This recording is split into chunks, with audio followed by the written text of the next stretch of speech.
Prezados irmãos e prezadas irmãs, estamos diante de mais um estudo da Escola Bíblica Dominical da Igreja Evangélica Congregacional do Largo do Tanque.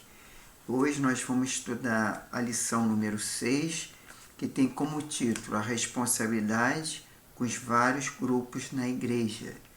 Antes de nós darmos início ao nosso estudo da Escola Bíblica, vamos dirigir a Deus em oração pedindo a sua bênção. Senhor Deus e Pai, louvado seja o teu santo e poderoso nome, porque o Senhor é digno de todo louvor, toda honra, toda glória e toda adoração. O Senhor é nosso Deus, nosso Senhor, nosso Salvador. Muito obrigado, Senhor, pela tua graça, tua misericórdia, o teu amor e teu perdão. Obrigado, Senhor, pelas nossas vidas, e nós te agradecemos por mais esse dia e essa oportunidade de estarmos juntos nesse momento que nós vamos estudar a Tua Palavra. Seja conosco, que Teu Espírito Santo venha nos dar discernimento, compreensão da Tua Palavra, tudo aquilo que vamos estudar. Isso é o que eu te peço, já te agradeço, em nome do Senhor Jesus. Amém. Então vamos dar início. Nós temos isso aqui, como eu já falei, o título da revista é Responsabilidade com esses vários grupos na igreja. E temos como texto básico 1 Timóteo, capítulo 5, do 1 ao 62. Será que é isso mesmo? Do 5? Não, aqui está, houve um engano.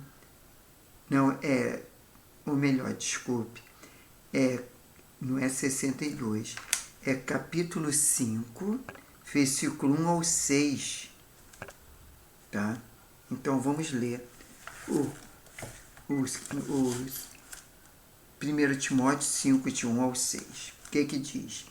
Não repreendas separadamente um ancião, mas admoesta-o como pai, aos moços como a irmãos, as mulheres idosas como mães e as moças como irmãs, com toda a pureza.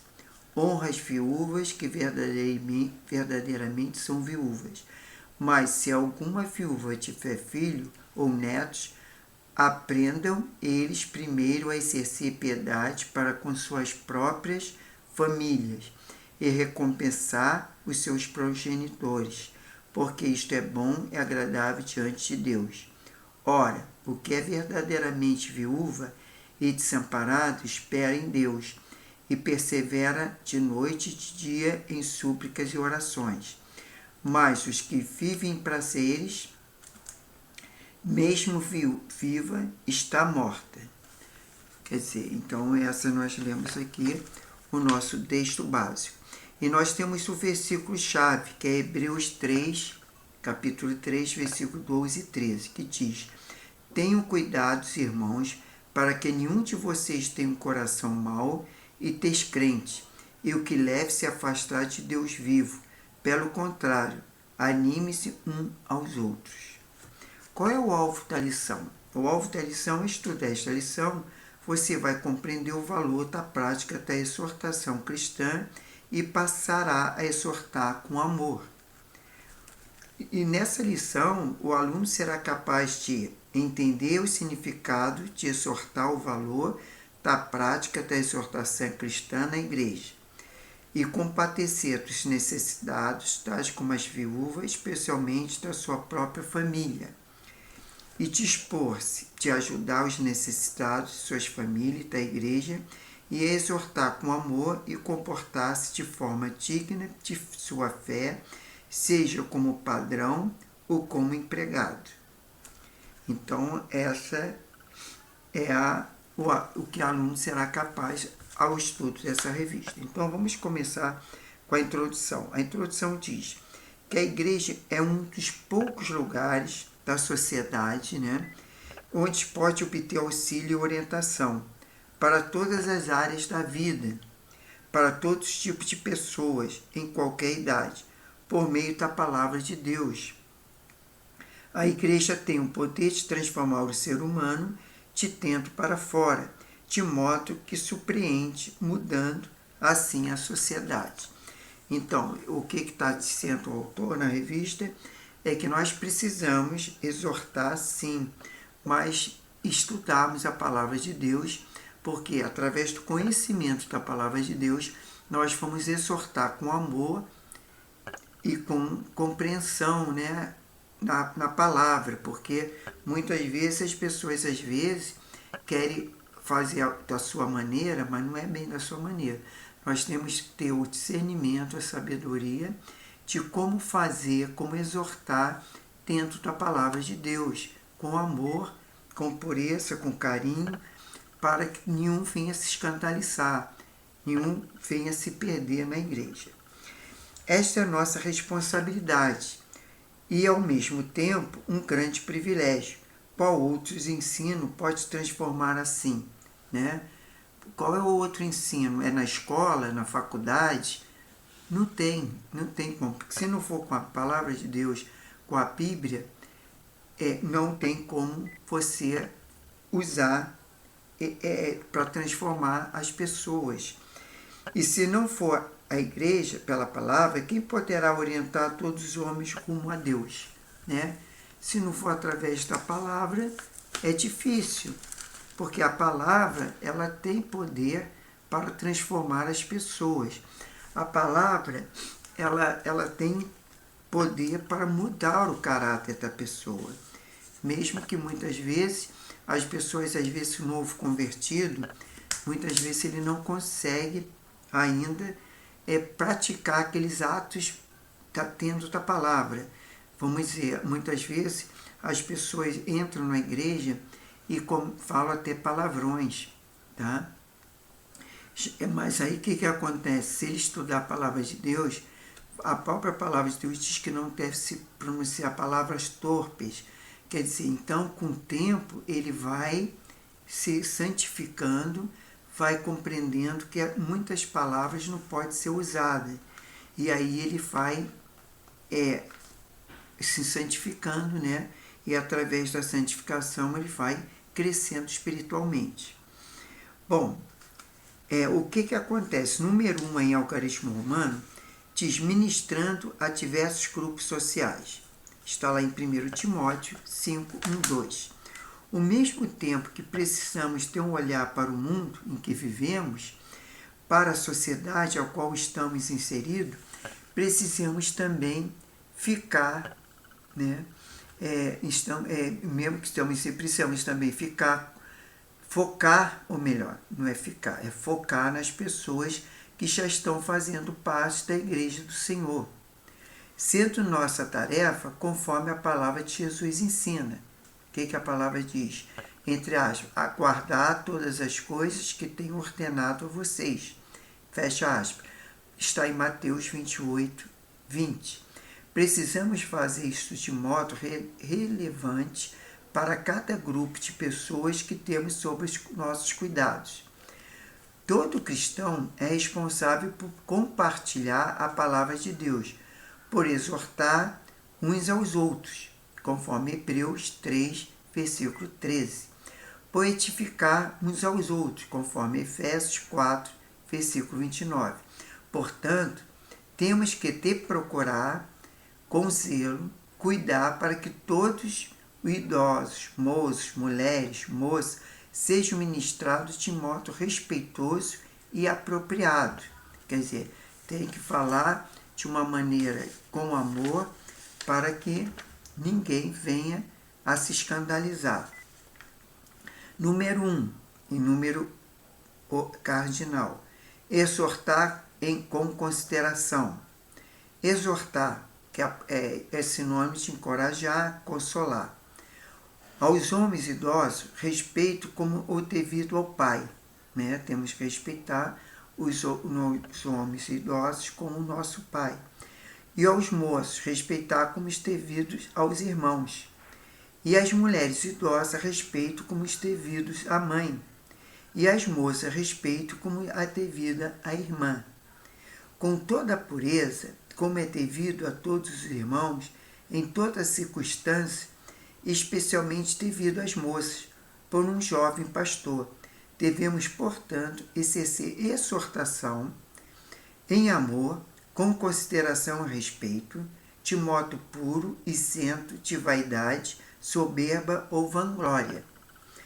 Toda exortação que busca atingir o coração errará o alvo, e não partir de um grande respeito, de uma profunda consideração perante o caráter único de condição dos outros, como criatura, antes violentará, esmagará o outro, e constrangendo, escravizando, uma vez de libertá-lo, né?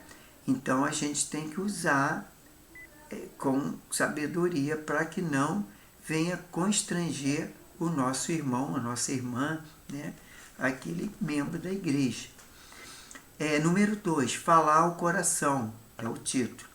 O jovem pastor Timóteo deveria estar seguro de quem era, conforme 2 Timóteo 1, versículo 6. E da função que ocupava diante da igreja. Isto o livraria de ser rude, autoritário ou negligente com as pessoas, por motivo de insegurança pessoal. É tarefa exortar, seja quem for, mas nunca sem amor e respeito, né? O pastor Timóteo, vamos dizer assim, ele era jovem, tá? Mas ele tinha que ter amor e respeito até pelos mais velhos e também com os mais novos que ele.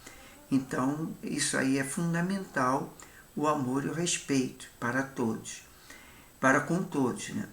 E ele, assim como todos os irmãos, deve exortar uns aos outros, em amor, visando alcançar o coração ao final. O que acontece? Às vezes, a gente tem um irmão e ele está fazendo alguma coisa errada. Como eu já falei, falando uma palavra torpe, né? Porque ele é novo, convertido. Muitas vezes ele foi criado com uma família que fala muitos palavrões. Então, o que acontece? Ele já está acostumado. E quando ele entra para a igreja, muitas vezes ele solta sem querer, porque já é aquele costume, né, de falar aquelas palavras. Então, o que é preciso? É preciso exortar, mas com amor e respeito, sempre respeitando que ele é um novo convertido e que também ele, de repente, está orando por ele, mas mostrando a ele que aquilo não é um ato, é de uma prática de um cristão, que ele tem que mudar, mas ele tem que também se esforçar para isso, mas sempre com carinho e amor, nunca com ignorância ou desprezando, né? Para não haver constrangimento com o irmão. Cartas pastorais para hoje. O princípio geral ensinado por Paulo nos diz que devemos tratar outras pessoas na igreja como tratamos um membro de nossa própria família. E você tem feito isso assim? Isso é a pergunta, né, que o autor faz aqui. O que a gente faz na igreja, a gente tem que fazer dentro de casa. Se a gente trata bem a nossa família, tem que tratar bem os irmãos, o pastor da igreja, né? Os anciões, os jovens, as crianças, tem que tratar tudo conforme a gente trata a nossa família, com amor, com discernimento, com sabedoria, né? Isso nós precisamos buscar isso. Bom, passamos para o número 2 de Algarismo Romano, que tem como título Ministrando as Viúvas. Está lá em 1 Timóteo 5, versículo 3 ao 16. A divisão de funções na igreja se mistura com o surgimento da necessidade das viúvas. Em Atos 6, versículo 1. Paulo, sabendo que Timóteo tinha também dilemas na igreja para lidar sobre este assunto, traça um caminho para a tomada de decisão de como socorrer e quando socorrer as viúvas. Número 1. Entre aspas, aquela que é viúva de fato, né? Já mencionamos que todas as pessoas devem ser tratadas com respeito. Isso inclui, portanto, todas as viúvas. Não há um grupo específico de viúva, que Paulo ressalta de modo algum devem ser esquecidas. As que são verdadeiramente viúvas são aquelas que, perdendo o marido, e não têm a fonte de recursos para manutenção, não tenha ninguém para assisti-la, exceto Deus. Em Deus elas buscam auxílio constantemente. Quer dizer, é aquela viúva que muitas vezes não tem filho e às vezes até tem parentes, tá? Mas tem parentes distantes, ou então mesmo não tem parentes. Então ela é uma viúva desamparada. Então a igreja tem que acolher essa viúva, porque ela não tem como. É bem verdade que a gente hoje vê que, dependendo da idade, ela pode até receber um auxílio, mas muitas vezes esse auxílio do INSS, que é o LOAS, que na verdade é um auxílio, um benefício, né? Não é uma aposentadoria, e normalmente é o salário mínimo, sem o 13º salário. E é um salário mínimo, a gente sabe que no Brasil, muitas vezes não está nem para pagar as despesas, né? Se for ter um plano de saúde, vai todo embora, principalmente se for idoso. É muito mais que um salário mínimo. E se for para se alimentar e comprar remédio, muitas vezes não consegue fazer as duas coisas, porque a alimentação está cara e os remédios mais ainda. Então fica difícil para as pessoas conseguir. Então ela precisa às vezes de um auxílio da igreja, uma cesta básica, precisa uma colaboração dos irmãos. Mas muitas vezes, se ela tiver menos de 65 anos, ela muitas vezes não tem condições ainda, o tempo de aposentadoria, ela acaba ficando sem nenhum auxílio, porque aí ela não pode ter um LOAS e nem pode ter um benefício, uma aposentadoria do INSS, porque para isso ela precisa de 15 anos de contribuição e no mínimo 62 de idade. E se ela tiver uns 60 anos e não tiver, mesmo que tiver os 15 anos, ela não vai conseguir aposentar por idade. E aí, muito mais, seria difícil ela se aposentar por tempo de contribuição, que precisa de 30 anos. Então, fica difícil a pessoa se sustentar. E a gente sabe que uma pessoa com 60 anos, já está idosa, dificilmente vai ocupar algum local de trabalho, né? Que hoje em dia está difícil, um emprego. E outra coisa, às vezes não tem condições pela idade, muitas vezes com problemas de saúde para trabalhar. Então fica difícil. Então a igreja tem que acolher essas pessoas, tá? Então tivemos uma honra especial, né? Como eu falei, que seja olhar atento, cuidadoso, mantenedor e amoroso, fazendo o possível para suprir suas necessidades. Uma série de características é apontada como atitude especial de uma viúva cristã, que deve, portanto, ser assistida pela igreja. Tá? Pela igreja. Mais de 60 anos, bem específico para o contexto local da carta. A esposa de um só homem, né? Porque normalmente, às vezes, por exemplo, ela é viúva, tudo bem, mas se a pessoa era beneficiária da Previdência, já era aposentada, ela pode receber a pensão por morte, tá? Mas se ela não tiver filho, ela só recebe a metade, quer dizer, filhos menores, ela só recebe a metade daquilo que o cônjuge falecido recebia. Mas se ele for receber o salário mínimo, ela acaba recebendo a pensão de um salário mínimo, porque não podendo receber menos. Bom, e ela precisa ser esposa de um só homem, porque às vezes ela questão, mesmo que esse aí falecido não tenha, ela não tenha conseguido, mas se ela já tinha um outro benefício, uma outra pensão, ela não pode acumular duas pensões, ela pode escolher uma mais rendosa. Então, o bom testemunho de uma boa obra. Criou bem os filhos, acolheu os estranhos, lavou os pés dos santos, ou seja, prestou serviço humilde os que pertencem ao povo de Deus, e socorreu o aflito, e viveu de modo digno. Tá? Então, aí número 2, a gente vê que o título é Viúvas que têm família. A igreja deve suprir a desamparada, mas aquelas que têm família, a igreja deve instruir e mostrar à família ser a principal mantenedora da viúva. A responsabilidade direta é de família que deve amparar, e não ficar sobrecarregada a igreja. Isso é agradável diante de Deus. Quer dizer, fica até fácil quando essa família está viúva, eles já são cristãos ou pertencem a alguma igreja. Agora, se eles são incrédulos, muitas vezes não entende e fica mais difícil. Mas, de qualquer forma, eles têm que receber uma orientação, tá, de um membro da igreja que possa usar a palavra de Deus, porque assim a palavra de Deus diz lá em Timóteo que as viúvas devem ser amparadas, e principalmente aquelas que têm família, pela família. Mas quanto a família também não ampara, aí a viúva pode ser orientada judicialmente, que ela possa entrar com uma ação pedindo alimento pelos filhos ou pelos parentes. E eles têm que arcar com o sustento daquela viúva que está desamparada. Não pode ficar sem um amparo da família.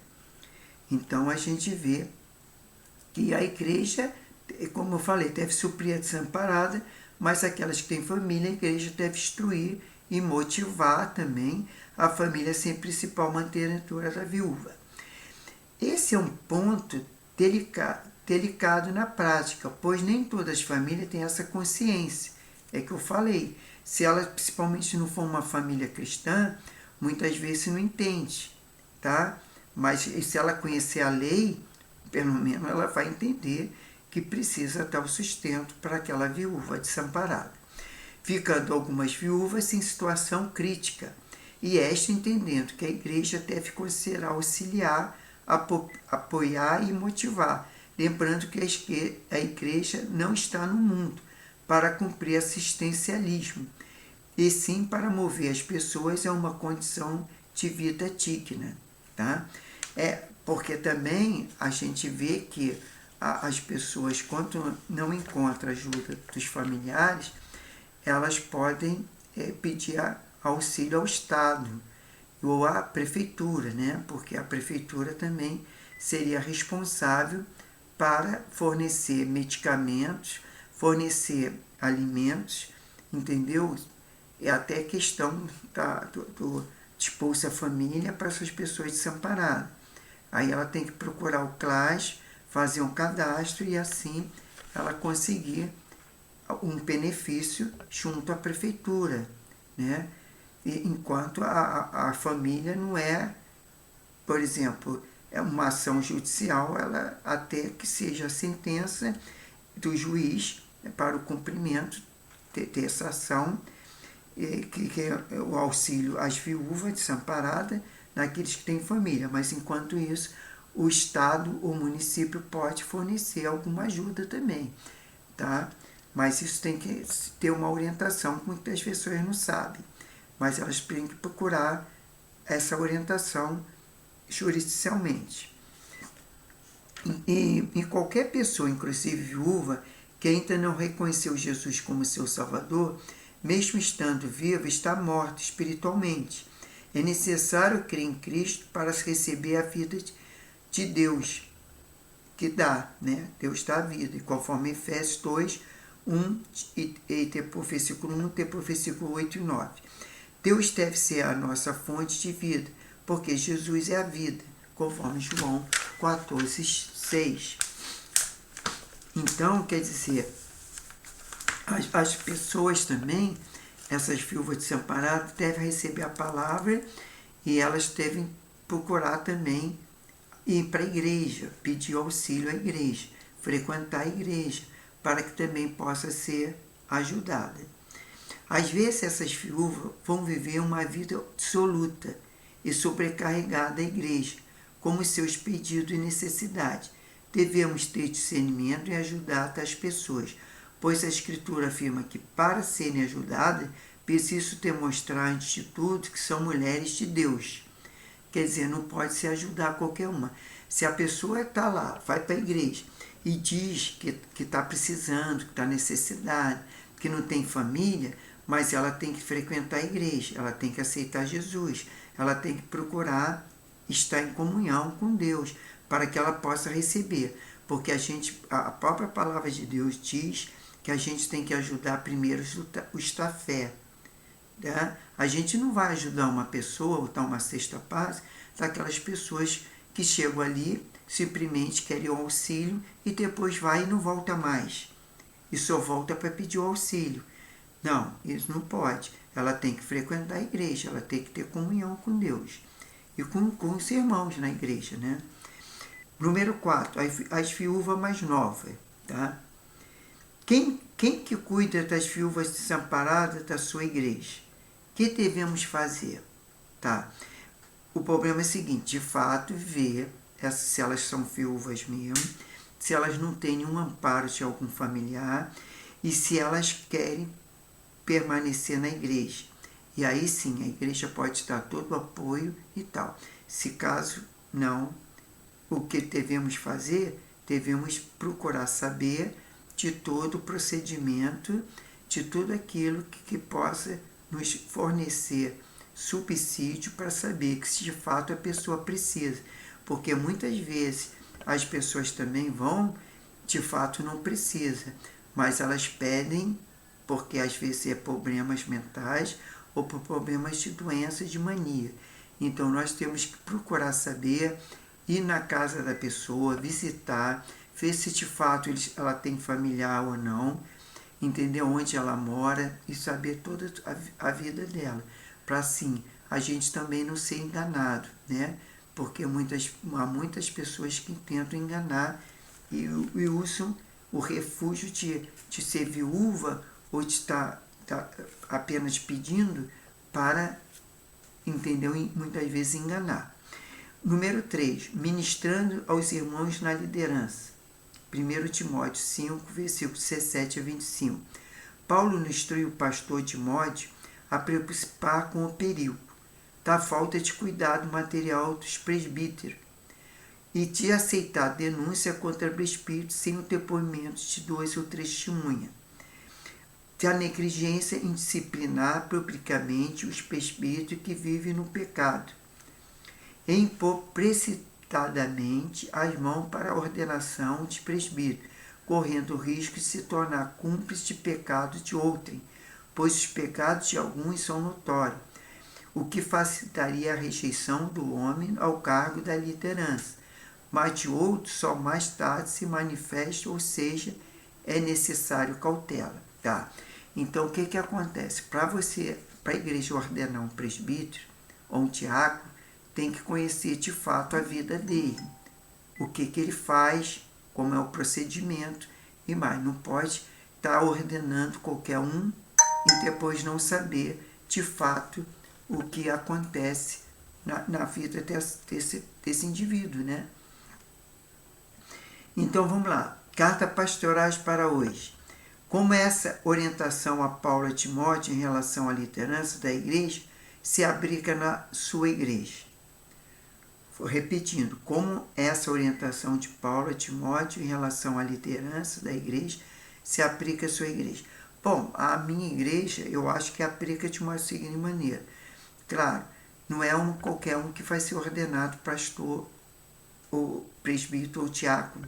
A liderança precisa ser escolhida e precisa estarmos em oração, né?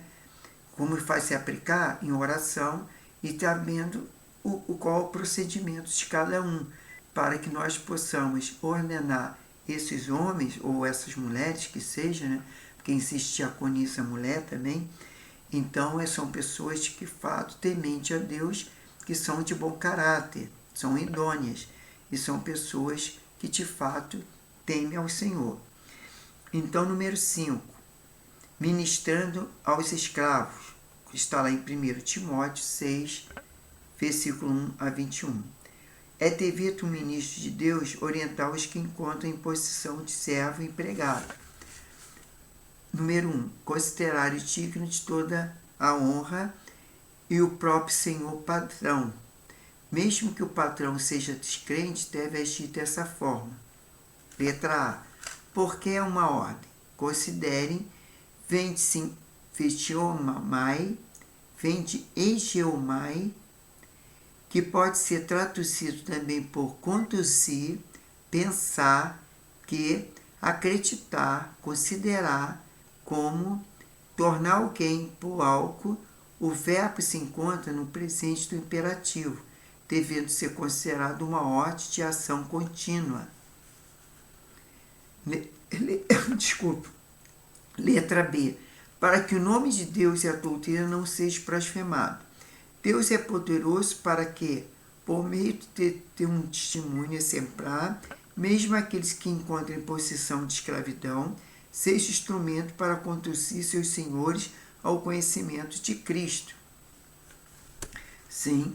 Letra C. Porque agindo assim, demonstra o temor ao Senhor. Está lá em Colossenses 3, versículo 22. E porque o receberão do Senhor a recompensa da herança. Está lá em Colossenses 3, versículo 24, Efésios 6, versículo 8.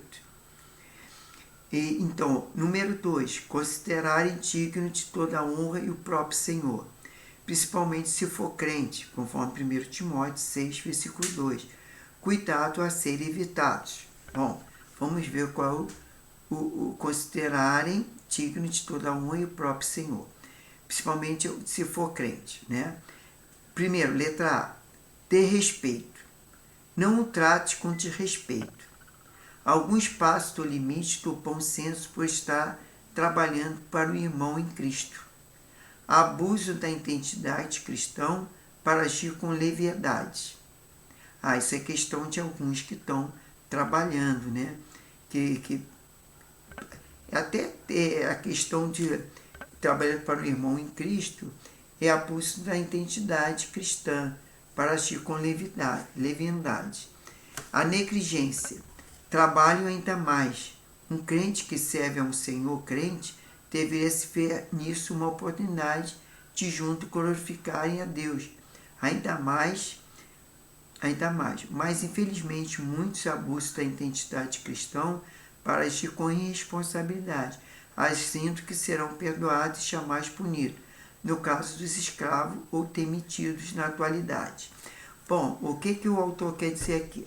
É aquelas cristãos que muitas vezes uma irmã está precisando de uma empregada. Aí fala na igreja que aí outra irmã oferece para trabalhar na casa. Bom, essa irmã que vai trabalhar para sua senhora, que é a patroa, ela tem que trabalhar com dignidade, trabalhar com vontade, não achando que ela errando ou não trabalhando, fazendo alguma coisa errada, a irmã vai sempre perdoar, porque é uma irmã da igreja. Mas aí eu acho que ela tem que, a responsabilidade aumenta, porque ela tem que dar bom testemunho, né? Porque ela vai ser uma... E a patroa também tem que dar uma boa testemunha para aquela que vai ser a sua serva, vamos dizer assim, que vai trabalhar na sua casa, ela vem ali bom testemunho da sua patroa. E assim possam glorificar a Deus, entendeu? Tanto uma como a outra. E que elas venham glorificar a Deus, uma porque é a patroa, outra porque é empregada.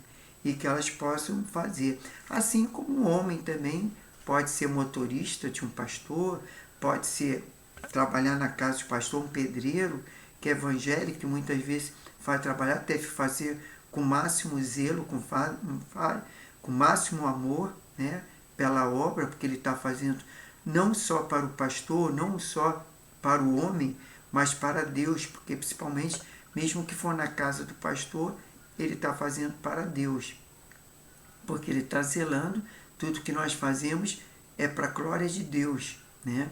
E isso é um meio de adoração a Deus. Quando nós trabalhamos, nós estamos adorando a Deus. Mesmo o trabalho secular. Não, mas não é só o trabalho que a gente faz na igreja, não. É o trabalho que a gente faz mediante o nosso serviço secular. Então a gente faz com amor, mesmo que seja para o incrédulo, mesmo que o patrão seja um incrédulo. A gente tem que trabalhar como se fizesse para Deus. Então nós temos aqui a conclusão, que fala sobre a falência do alcance do testemunho cristão, tem suas raízes no ensino, fraco aos diversos grupos na igreja, De certo que cada igreja tem o seu perfil, mas nenhum pode ser estéril em ministrar os diversos grupos que o compõem. Quer dizer, a igreja tem que saber ministrar, né, os diversos grupos que compõem. Quer dizer, as crianças devem agir com dignidade, com amor, cuidando das crianças, cuidando dos jovens, né, cuidando dos adultos, cuidando dos idosos. E assim, os idosos têm que respeitar tanto as crianças como os adolescentes, assim como os adolescentes, as crianças têm que respeitar os adultos e os idosos. Então, todos tá ali como uma família, né? Porque o Jesus Cristo é o cabeça e nós somos os membros, somos o corpo de Cristo. A igreja, na verdade, somos nós, não é o templo. Aquele templo ali é o local de adoração, mas a igreja que vai morar com Cristo somos nós. Esses templos, a própria palavra de Deus, que todos serão derrubados. Então a gente não vai. A igreja não é o templo, chama assim. Aí fala, eu vou para a igreja, mas nós somos a igreja. Apenas ali é o templo de adoração, ao qual nós reunimos, que nós podemos. E devemos cuidar também do templo de Deus, porque na verdade é ali que é o templo de adoração. Mas na verdade nós somos o templo do Espírito Santo, é onde o Espírito Santo nos habita, né? Que é no nosso corpo. Então é isso que eu ia ter. Muito boa essa lição, entendeu? A gente ensina muita coisa, como nós devemos cuidar das pessoas na igreja. E assim nós encerramos. Já na próxima semana vamos pegar a lição 7, que tinha o título Os Perigos do Dinheiro. E essa vai ser muito boa, essa lição, a lição 7 da revista. Então vamos orar e agradecer a Deus para nós encerrarmos mais essa escola bíblica dominical.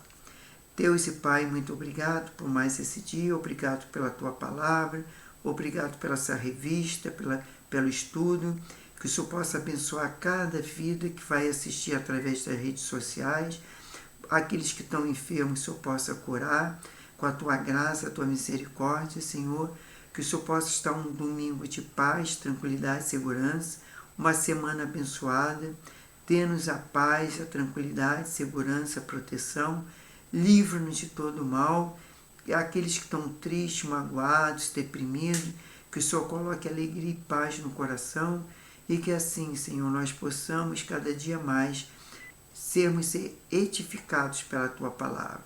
E assim nós crescemos no conhecimento da Tua palavra. Seja conosco, nos abençoa, é que eu te peço e já te agradeço. Em nome do Senhor Jesus. Amém. Então fiquem com Deus e até a próxima. Que Deus abençoe.